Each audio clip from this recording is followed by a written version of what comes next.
Hello out there, and welcome to a new episode here at the Virtual Frontier, the podcast about virtual teams created by Virtual Team. Today's topic of our Q&A session is how to become an attractive workplace in 2021.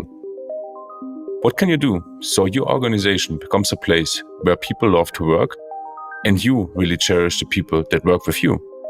Also, why it will become more difficult to find and retain talent in the future, and how you can establish an environment where people can feel safe, happy, and fulfilled. Those and more questions are answered by Manuel in this episode. So, without further ado, let's dive into the next CEO Q&A session here at the Virtual Frontier. I hope you enjoy the conversation. So, hello Manuel, thank you for joining another Q&A session here at the Virtual Frontier today. Happy to have you again.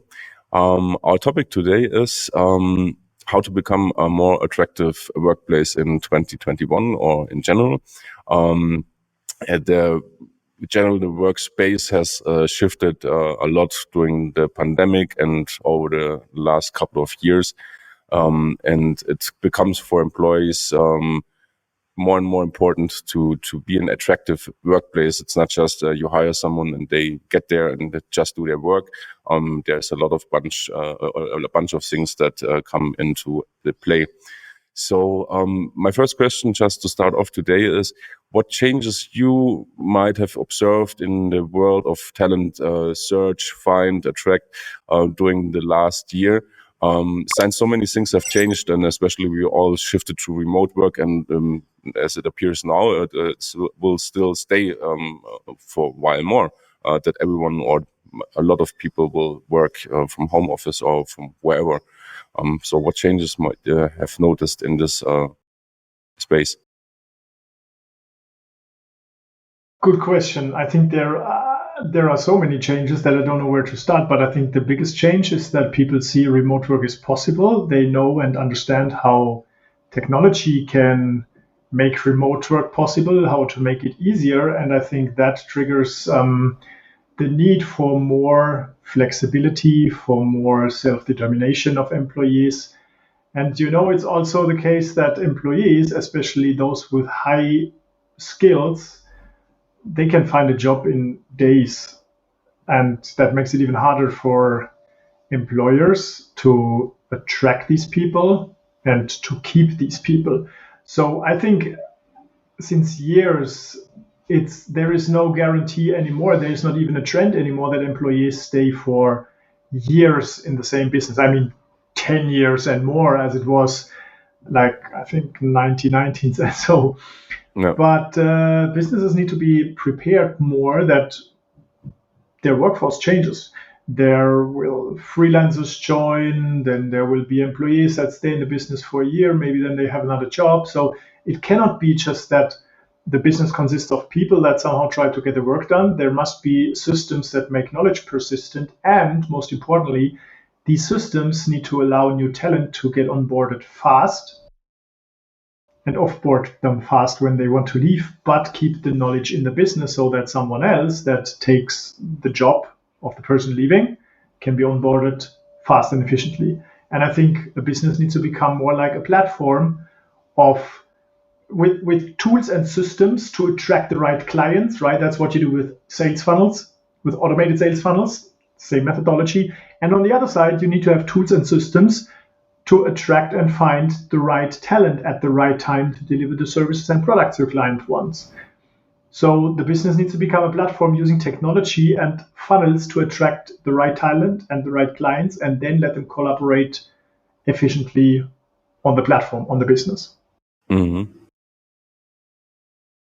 Some businesses will probably think, maybe this whole war of talent and searching for talent is just like a period, and it will be getting better in the near future or whatever changes. But while it will get only harder to find new talented employees in the future. Because real work is getting more and more complex. So you need the requirements for talent that works in the business increases, while the stupid work will be automated anyway in the future. So it's getting harder because requirements to talent increase, and talent has way more opportunities to find a job that aligns with their needs and their interests than employers have opportunities to find the right talent. In the past, it was completely different, right? Talent where, like, they could be happy to have a job, they could be happy to find a job today. So there is an opportunity for talent to work with any kind of business in the world as the world shifted to a remote work environment. But it can also be a big opportunity for businesses that typically limit themselves with a recruiting radius of 100 kilometers around their office. Now their entire world can become the talent pool. So the question is just, why should talent work with you? How do you find the right talent? How do you onboard them? And how do you stay independent from individuals? Meaning when they leave, your knowledge needs to be persistent in the business and your business needs to continue. So that's the big challenge, I would say. Yeah. Especially if you're, I was imagining in the preparation, you're a small, mid-sized company, locally based somewhere in the province, in Germany, whatever. How can I, as a company, like stand out as an employee in this time when probably someone would leave to a big tech company somewhere else? What could be my benefits on the employee side and also in the in the employee side? Yeah, the question is very similar to how can I find the right clients, right? You need to have a marketing funnel for winning employees as well as you have a marketing and sales funnel for winning clients. So there is no way to become attractive for any kind of talent. You need to understand who is your target market for talent. So basically what you do in marketing is you define your persona to understand the needs and the goals and the fears of your perfect client, right? So that you can attract them with a proper message. You need to do the same. Meanwhile, to attract the right talent, you need to understand whom you are talking, what their interests should be, what their fears are, what their goals are in their personal life and in their job, and then create a marketing message that really fits. But now it's not just done with a marketing message, because you might attract great talent, but if they come to your business and they see that was just a marketing fake and what they see in the business is just chaos and nothing is real, they might leave faster than you hired them. And the same is true for clients. When you promise them the world and deliver nothing, they leave. Same for talent. So I think businesses really need to become great at marketing, of course, market to clients, market to talent, and really understand how their business works in terms of how talent creates the services and products and delivers them to the client. Right? This is all about workflows and alignment. And when you manage to build a business that aligns with the interest of talent, with the interest of clients, and with the interest of stakeholders of the business, then you have a truly valuable business because the business brings everyone together with aligned interests and creates value for them. Okay. As on the one side, chances you get your interviewees physically in front of you have decreased a lot, and on the other side, the talent pool has expanded to the whole world literally over the last year.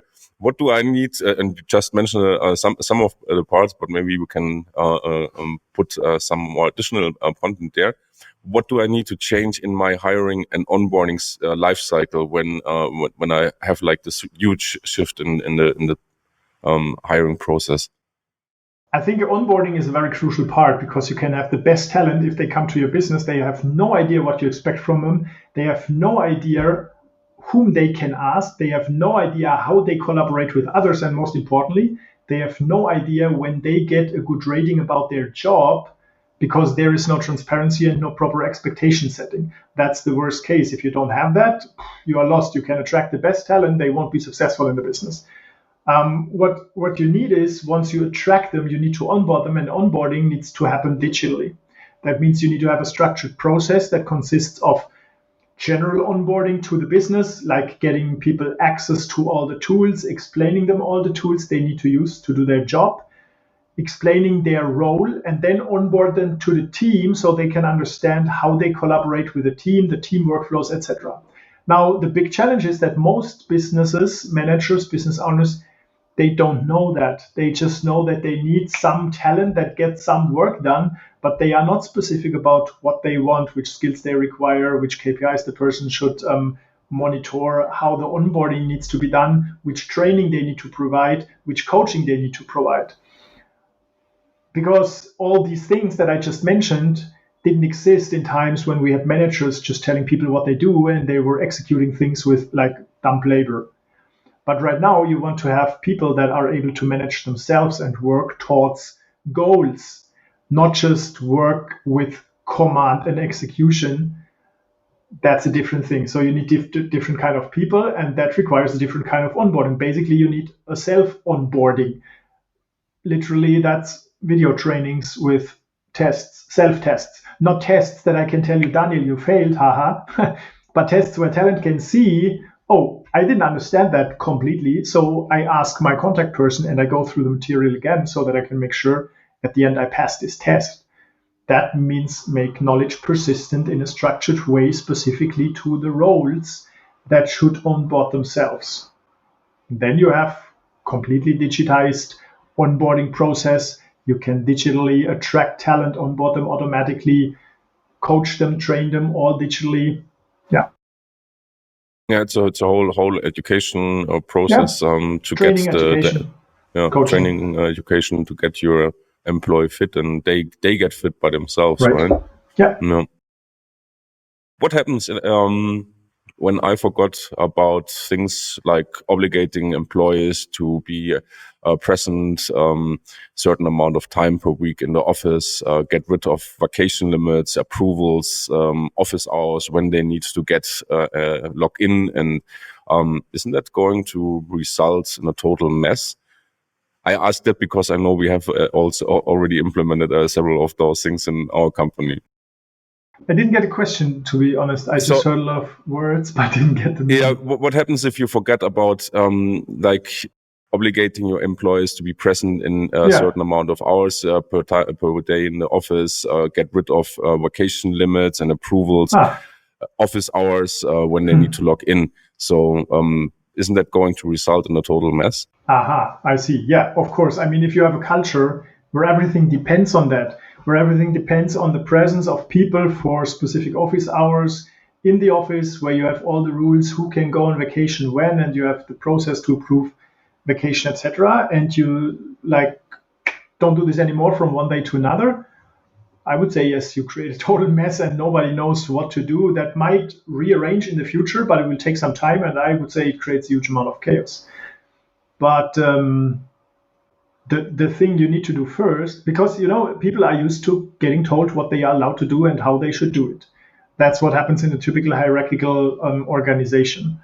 But when you shift your workspace and your culture to a result-driven culture, where you don't have managers telling people what to do, but you have coaches helping people to get the work done and deliver the results they committed to because they want to deliver the results and do this work, then you have self-managing teams. And with self-managing teams, you just need to have rules, what they should do when they leave, like find a replacement for this time when you leave. But there is no other person that does a central resource management, so that when you leave, I, as a resource manager, care that someone else is there to replace you. You had to organize that. Or you go on vacation and say, okay, I still take accountability for my work because I can work anywhere and everywhere. That is a choice of the person. That is also possible. And once you have this culture, result-driven culture, I think then it's not a big deal to really get rid of an office and availability hours. I think you just need availability hours when you guarantee a specific response time for your clients. Like that's what support teams do. Yeah. I just came up with a different question. When you have an employee that has probably worked before more in a hierarchical company with a lot of structure and everything is organized with them, they want to onboard on your company. It's a completely different culture. How you can like help them to get used, because it's completely new. Yeah, that for them it's maybe they just arrived into the mess because they don't understand right now. They want, but they don't. How that whole self-organized approach works. I think that's a challenge, but these people that apply for these kind of companies, they like this challenge. I see that when new people join Bright Solutions, some realize, wow, that's not for me, because I really have to care about myself. There are not people telling me what to do. But on the other side, we are also very well organized. So structures give people safety and security, and structures manifest that the right things are done in the correct way every time. Otherwise, if you don't have this, like your onboarding, it's a structure, it's a process, right? It's a system, because it needs to do the same things again and again to deliver consistent quality. Otherwise, it's just pure coincidence what you get at the end. And I think people that apply to such a kind of business, they value and appreciate the flexibility and the freedom and the independence they can get with these structures and these systems. So I think, yeah, in your employer marketing, you really need to make transparent and put this as a value proposition out to attract talent that really wants to have this kind of culture. And you will repel others that are not a fit for this kind of culture. Same as when you market to clients. Yeah. Terms like employee happiness, satisfaction, and also the fulfillment are not only a nice to have in your company, rather than really pillars of success. What practical steps can you share on how to get better in making these pillars more strong in your company? The pillar of customer satisfaction and employee satisfaction. Yeah, employee satisfaction and delivering in according to quality standards. Or what do you mean with delivering? No, in general, like how you make sure that these pillars that your company has happy employees, that employees are satisfied and fulfilled with their job, as those are the pillars that makes really a successful company. How you can make sure that these pillars are getting stronger and stronger inside your company? I would say first provide a culture, and the leaders need to be first, where it's okay to make failures, where it's okay to be not happy in a day, where it's okay to openly speak about things that concern you, where it's okay to be transparent about your personality, right? In the old school businesses where you have hierarchical setups and managers that treat people like resources, etc., I saw that people never talk about, no, I don't talk about my personal life, right? I don't talk about personal things. I want to keep myself in the background. So, right, in Germany we say, ich halte mich bedeckt. I keep myself covered. Not sure if this is the right word. No. But they are afraid that opening themselves will result in consequences, punishment, whatever. And if you bring an atmosphere or a culture into the business where it's okay to talk about these things, and managers first or leaders first, I think that is the most important part, that people open themselves, and then you can openly ask them, how are you doing? And like we do this even automatically, like in weekly check-ins, we ask people, how are you feeling today on a scale from 1 to 10? 1 is I'm almost dead, 10 is I'm almost the happiest person in the world, right? And that brings transparency. Whenever you see a person checks in, you, Daniel, in the last weeks, you always gave a 10 because, yeah, I don't know, you are pretty happy, it looks like. Other people, they give a 5 or a 6, and then I jump in and ask them, is there something I can help you with? How can I support you? Sometimes they have personal issues with their family or whatever. And of course, I also try to help them. And they appreciate that. And I also do the same when people ask me. Sometimes they say, okay, today's not so good. And then they ask me the same questions. And then we all feel that we support each other, and that creates a strong culture. Nice. Manuel, I think I had already my last question. So thank you again very much for joining us today, and hope we see each other next week with a new topic. Yeah, thank you very much. Take care. Bye-bye. Have a nice week. I hope you got some helpful takeaways on how your organization become a more attractive workplace where people actually love to work and engage. Check out also our in-depth blog post with 10 practical steps and activities to work on your workplace attractivity. Now, before you leave, hit the subscribe button, give us a thumb up, or share it around with your friends and colleagues. Sign up for the free Business Builder training on flashup.io and learn more about how to scale with your business at any time, work with global top talents, and make work better.